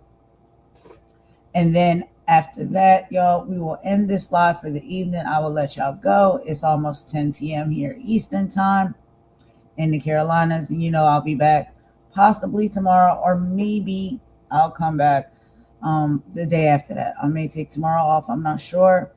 Covering a lot of stuff sometimes can take a big toll on you emotionally. It's a lot going on, y'all. It's really serious things that's going on. We report on it over here. We talk about it. We get our thoughts and feelings out on how we think, when we see and hear these things, especially when it comes to what is happening within our government and our political sector.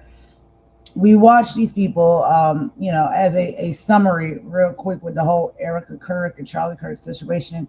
We watch some of these people and stuff that to the public, they're supposed to be in positions of, this spiritual leadership, guidance, organizations and groups that are supposed to be like the pillar of strength for other people, right? That look up to them as role models, look up to them for hope and strength, advice and leadership. And, sometimes, I don't know, it's just, we're seeing now that when you take on those positions and you are in those places, it seems to be one of most of the easiest places to take advantage of people, but also of the situation for your own personal gain and whatever it is that you may be looking to gain, which we see when it comes to a lot of these people is very much monetary. It also is, fame, popularity, things like that. And so we can't be sure. Like Candy said, which I thought was, I couldn't agree more. And I understand that we can never really speak on how someone else grieves, and how they decide to grieve and what they decide to do in their times of, mourning. But it is quite questionable. A lot of the things that played out and happened as we watched the reports on them and listened to the reports on them have been quite questionable. So I don't know, y'all. these reports will continue to come out. I'm pretty sure people are still looking into this and following it very closely. They're watching her very closely. We have to remember, I did do a video and I did do some content where we did see MAGA Minaj. She was over there with Erika Kirk. That's questionable. That makes you raise an eyebrow. And it's just a lot of things is very strange. It's just like, I don't know. I do think that a lot of stuff, it almost makes you feel like we are living like in the Twilight Zone. Like stuff is very strange and weird. It's giving very much sci-fi these days. We can't really be sure, right? But hey, to each its own, okay? So let's go ahead and take this quick song break. After the song break, we'll be back with our final video, like I said, from the niece of Donald Trump. She will be speaking out, and giving us a little bit more Donald Trump's character and who he is. So we'll get into that in just a moment. Let me go ahead and get this song in real quick, and I will be right back. I'm going to get me a sip of water because my voice is starting to go out. So I really do apologize for being hoarse and clearing my throat, y'all. I know that's not the best sound to hear when someone's doing the live. So I do apologize for that. But yeah, let's take this song break and I'll be right back.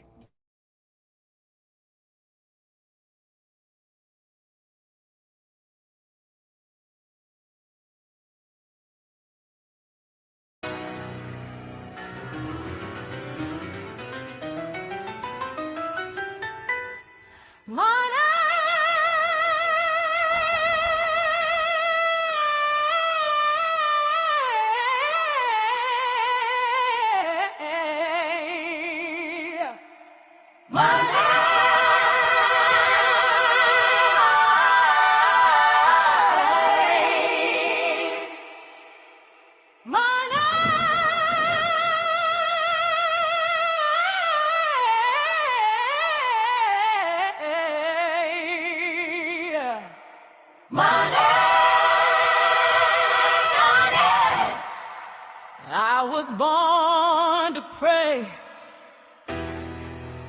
hands up to the sky, but the pastor's checking bankrolls while the widow's crying dry.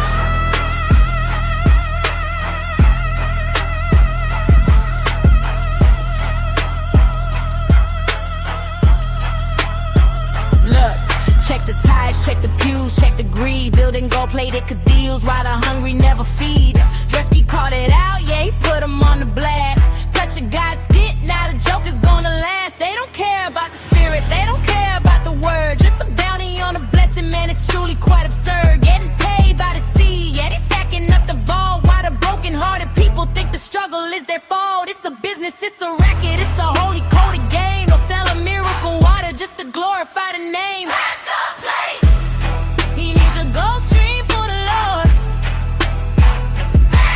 For the love of money, the mega church is moving through the night. For the love of money, they're trading salvation for the light. For the lean, green, the congregation's on their knees.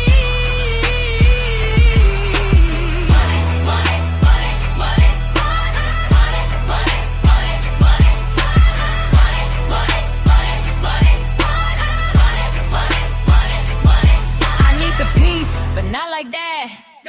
I need the truth, but keep the facts straight. Drisky saw the healing and he knew it was a scam. Acting like a lion while you're fleecing every lamb. Clickbait, amen. Monetize the grace while the pastor's in the Bentley with a smile on his face. They getting paid to preach, I'm getting paid to speak. The theology is greedy and the spirit is weak. Check the tax exemption, check the front row line. The greed in the pulpit's gonna drive us out our minds. Sowing seeds for a bonus, that's a soul-crushing crime. I'd rather have the truth, stop trading the pews for the pockets of our youth.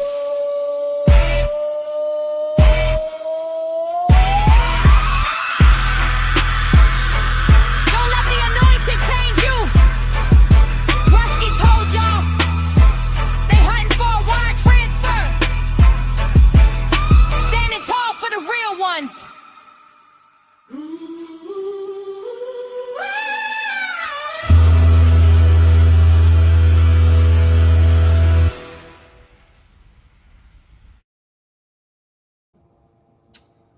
All right, y'all. So let's go ahead and get into this final video for the evening. Let me go ahead and get this up on the stage for y'all. We can take a look at this one. This is from MS Now. This is a news report. And so this is actually, like a sit down as well with Donald Trump's niece. And she had a lot to say about Donald Trump and, who he is, why he moves and acts and operates the way he does. And tries to explain some things further for people who may not really fully understand this man's personality and why he is the way he is and does the things he does. So she gives us an inside look, being a family member, a close family member. And so let's go ahead and listen to some of what she has to say when it comes to Donald Trump. Let's go ahead and get into it.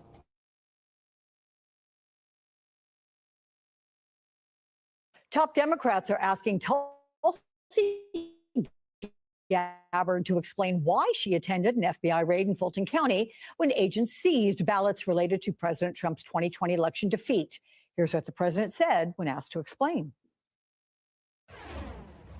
Mr. President, what was Tulsi Gabbard doing at an election center in Georgia today? She's working very hard on trying to keep the election safe, and she's done a very good job. And they, as you know, they got into the votes. You got a signed judge's order in Georgia, and you're going to see some interesting things happening. They've been trying to get there for a long time. Joining me now is our friend, author and psychologist Mary Trump, also President Trump's niece. She hosts the Mary Trump Show podcast, and she's written books about how Trump's childhood shaped his first presidency. Welcome, Mary. Can you tell me what your uncle means by trying to keep the election safe, and what is he suggesting is yet to come? I think what he means is that he is desperate to overturn the results of the 2020 election, and he's going to use all of the means at his disposal, which are not inconsiderable. In fact, Tulsi Gabbard, last I checked, is not in the business of checking on election integrity or security. I think that the bigger mission here for Donald is to undermine the American people's faith in free and fair elections. This is something he's been engaged in for years now. And again, now he has a lot more power in order to do that. It's a very worrisome sign. Tulsi Gabbard is the director of national intelligence. So unless they suspect some foreign interference that didn't benefit Donald in 2020, she has no business being there. And I think the American people do deserve answers about that. But 2020 is 6 years ago. Why is Trump unable to accept his defeat after many investigations and rulings prove the election results were correct? Why can't he let it go? He can't let anything go that paints him as a loser. And even though he's back in the Oval Office, even though he has more money now because of the corruption in the Trump regime, it's never enough. And I've written about this, and it's fascinating to me how it continues to be true, but it's becoming increasingly true. The more power he gets, the more wealth he amasses, the more he looks back to engage in revisionist history in order to convince himself and everybody around him that he actually won everything. So I think it's pretty simple, actually. Donald is a deeply insecure person. And in my family, being a loser was literally the worst thing you could possibly be. It was deserving of humiliation and worse.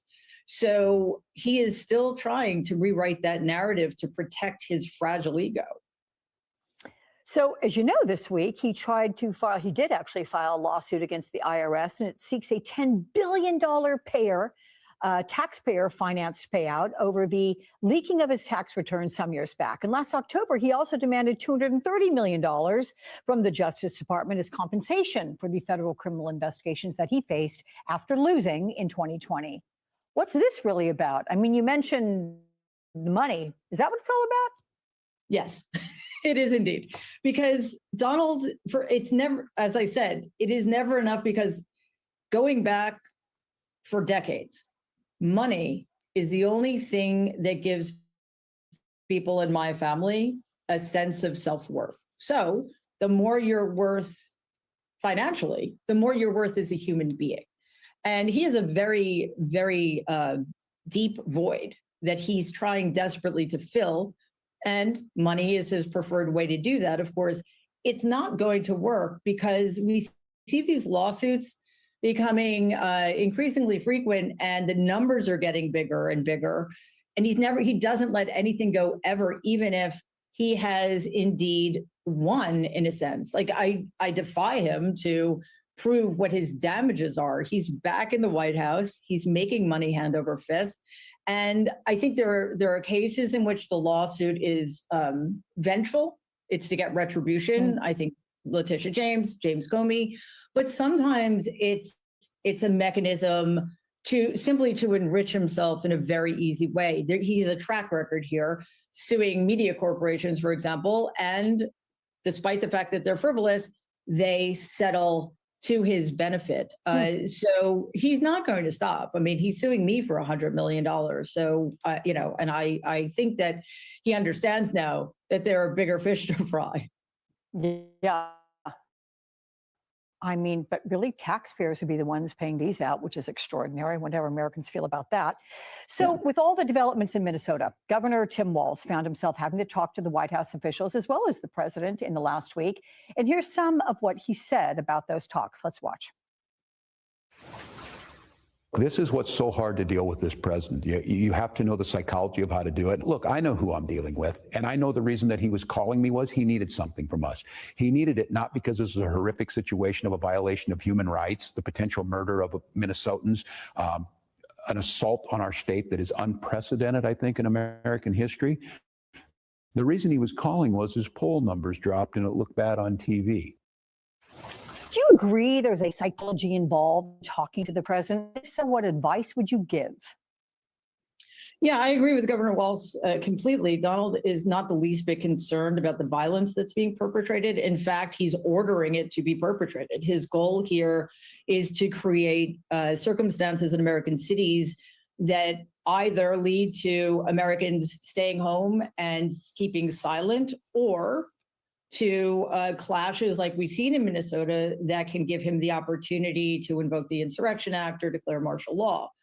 I think that the time of appeasement is over. We've seen this play out on the world stage as well. People are finally starting to realize that the worst thing to do is to capitulate to Donald, because he sees that as an opportunity to try to get more. People need to stand up and stop playing ball with him and draw a line in the sand. I think that negotiating with an administration that never operates in good faith is a very bad strategy. And again, it only leads to a situation in which he continues to have the upper hand. Mary, as you look ahead, what are your gravest concerns about this administration relative to the country? My gravest concern is that there is nobody in a position to do anything about it who will try at least to slow this down.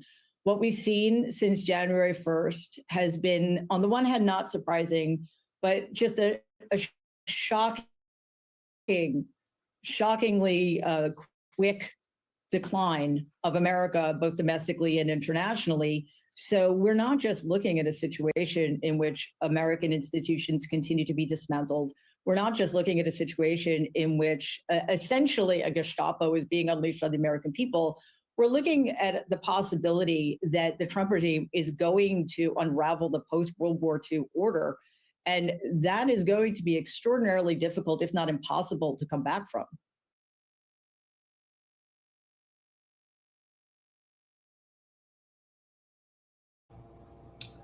All right, y'all. So there we have it. You heard that. Just about everything she said is like, it makes absolute sense.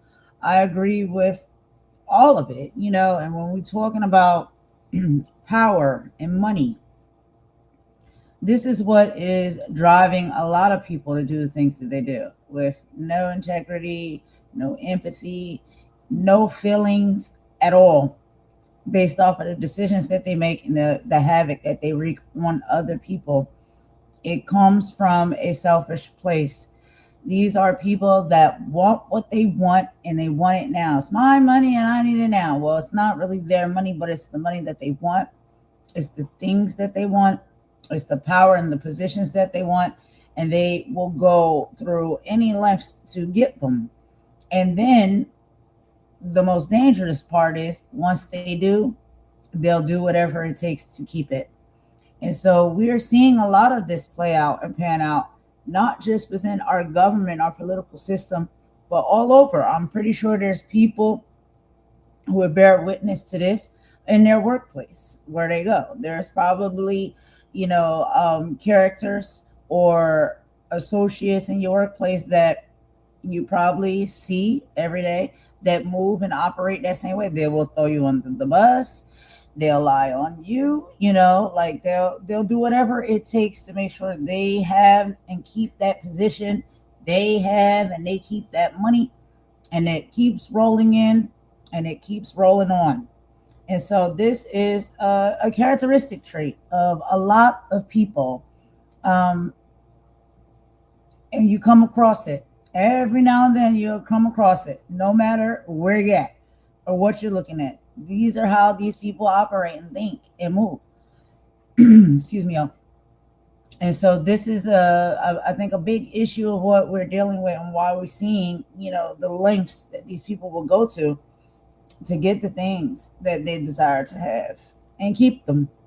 And so one of the biggest displays of that, what we're seeing playing out right now, is within our government, our president of the United States, the one that is in place right now. And then there's others in other places and spaces as well that we see a similar characteristic trait. So y'all let me know what y'all think. Y'all can drop down in the comments below. We're going to go ahead and wrap this up now. This is all I got for this live this evening. I hope y'all enjoyed it. I hope we, share this information together and talk together or whatnot, and have these conversations that really shine a light on what is truly going on, making sense of it and putting the pieces together and having the hard conversations. But we're going to end it with a bop per usual, y'all. I'm going to see if I'll be back tomorrow. I'm not sure. I might. We got a snow day here, so we may have a play day in the snow with me and my son. Might take him out there and just take tomorrow off from some of this content and coverage. Because, like I said, sometimes it can be a lot. But, I enjoy it. So we'll see. I may be back tomorrow. I may not. But I will talk to y'all on the next live. So thank you very much for listening in. I hope everybody has a great rest of the morning, afternoon, evening, or night, whatever respectful time zone you're in and time it is where you are. I hope it is good for you. And I will talk to you guys soon, okay? But this is Golden, and I'm signing out. All right. Bye.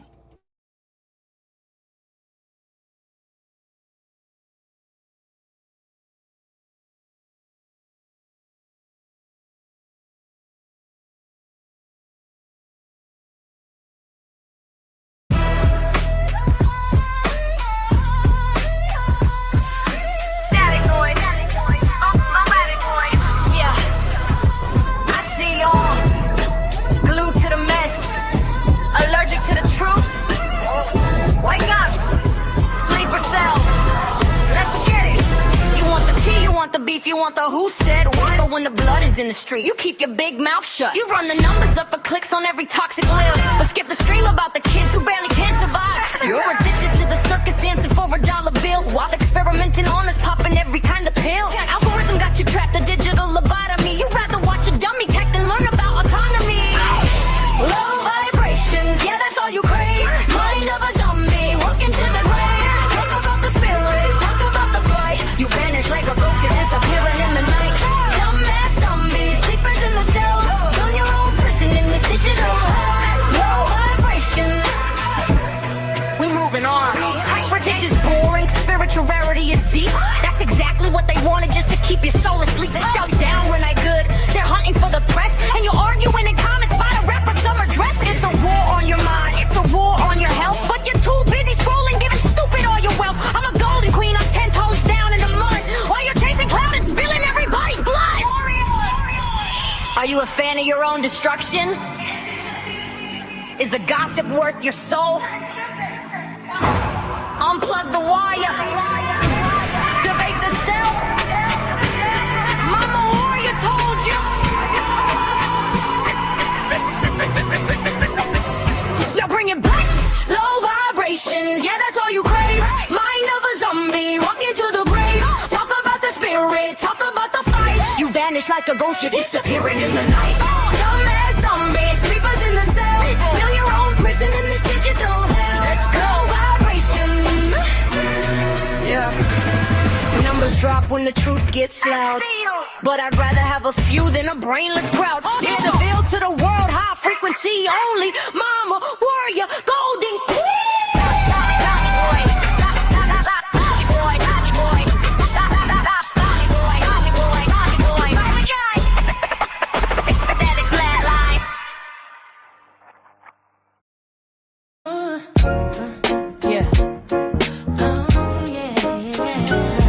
You tuned into the right place. Welcome to the rain.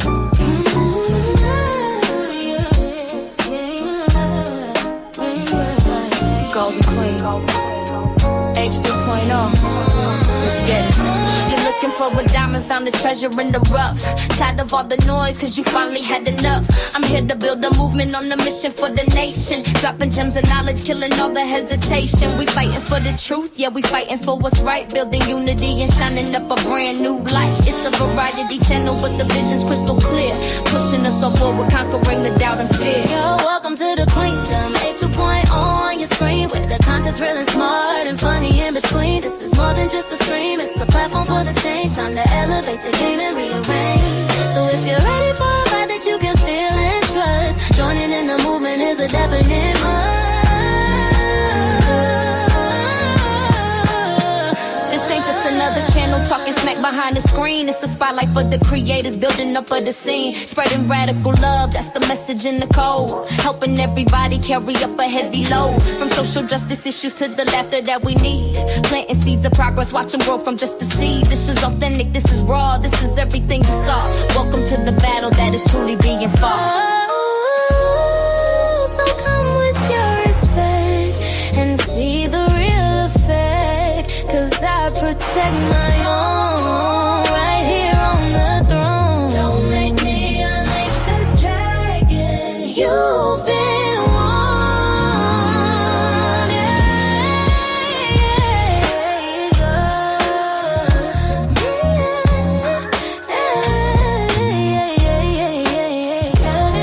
Yeah. Don't make me unleash the dragon. You've been warned. Yeah. Don't make me unleash the dragon, you've been warned.